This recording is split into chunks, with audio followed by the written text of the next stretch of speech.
जय माता दी, जय डुग्गर, सारे सुनने वाले गी दिखने वाले गी हत्थ जोड़िया नमस्ते। तो अज आऊँ आरती आई हाँ थोड़े कोल फ्ही एक नवी कविता लेइए। उम्मीद करिए कविता तुसेंगी पसंद आनी है। तो शुरू करनी आ।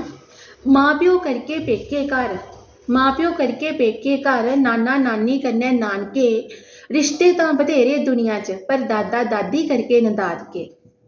मूहें ते हत्थें च झुल्लियां पेई गेदियां हियां, दंद भज्जी गेदे हे, खाली दाड़ां गै रेही गेदियां हियां। अक्खियां घट्ट लभदा हा, नज़र कमज़ोर ही, ओह् मेरी दादी ही ना कि कोई होर ही। उसदी गोदी मखमल ते गद्दे कोला न्यारी ही, उसदी दित्ती दी बीबी मिठाइयें कोला प्यारी ही।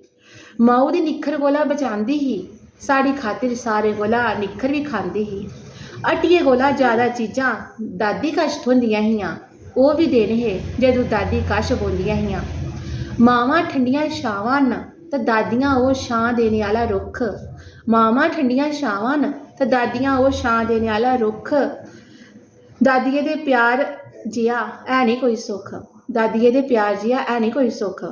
दुपट्टे च निक्का जिहा ATM बन्ने दा होंदा, दुपट्टे च निक्का जिहा ATM बन्ने दा होंदा हा ते दादी कश पैसा कदें खत्म नहीं हा होंदा, दादी कश कदें पैसा खत्म नहीं हा होंदा।